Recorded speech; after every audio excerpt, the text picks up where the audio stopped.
9 August 2026 ഏറ്റവും വലിയ comedy. Arjun ആയങ്കിയെ പോലീസ് പിടിച്ചു. പോലീസ് അറസ്റ്റ് ചെയ്തു നാടകീയമായ നീക്കങ്ങളിലൂടെ. എന്തോന്ന് നാടകീയമാണ്? ഇയാൾ ആരാ? ഒസാമ ബിൻ ലാഡനോ? എന്തോ പിടിച്ചെന്നായി പറയുന്നത്? ഇയാളെ പിടിച്ചതിന് ഞങ്ങൾ തന്നെ വേണം. എനിക്ക് ഇയാൾ ആരാന്ന് അറിയത്ത് പോലുമില്ല. നിങ്ങൾക്കറിയാമോ? ഈ പത്രത്തിൽ ഇയാളെ ന്യൂസ് വന്നപ്പോഴല്ല, അത് ഇയാളെ കുറിച്ച് ആർക്കൊക്കെ എത്ര പേർക്ക് അറിയാം? സ്ഥിരമായിട്ട് ഈ രാഷ്ട്രീയമൊക്കെ പറഞ്ഞ് നടക്കുന്നവർക്ക്, അല്ലെ പത്രം വായിച്ചുകൊണ്ടിരിക്കുന്നവർക്കൊക്കെ ഇടയ്ക്കൊക്കെ ഈ ആയെങ്കിൽ എന്തോ ഒരു സ്വർണ്ണക്കൊള്ള നടത്തിയെന്നോ സ്വർണം തട്ടിയെടുത്തുകൊണ്ട് പോയെന്നൊക്കെ ഞാനൊക്കെ കേട്ടിട്ടുണ്ട്. അതല്ലാതെ നമ്മളെ ആരെങ്കിലും ഈ വ്യക്തിയുടെ ഏതെങ്കിലും പ്രവൃത്തികൾ ബാധിച്ചിട്ടുണ്ടോ? ഇയാളെ നമ്മുടെ വീട്ടിൽ കയറിയിട്ട് സ്വർണം കക്കാൻ വന്നിട്ടുണ്ടോ?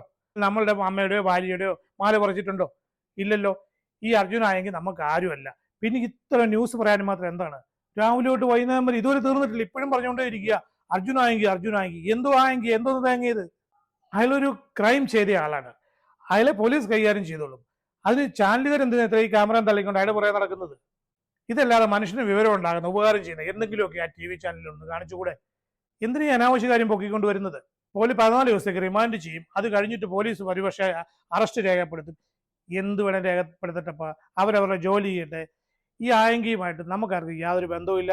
ഇയാളെ അറസ്റ്റ് ചെയ്താൽ ഇല്ലെങ്കിൽ നമുക്ക് പ്രത്യേകിച്ച് ഇവിടെ ഒന്നും സംഭവിക്കാനും പോകുന്നില്ല. അതല്ല ചാനലുകാർ പറയുന്ന കേട്ടതൊന്നും നാളെ സ്കൂളിനല്ല കേരളത്തിൽ മൊത്തം അവധി കൊടുക്കാൻ പോവാന്ന്. ഇതവിടെ വല്ല പ്രക്ഷോഭം ഉണ്ടായോ?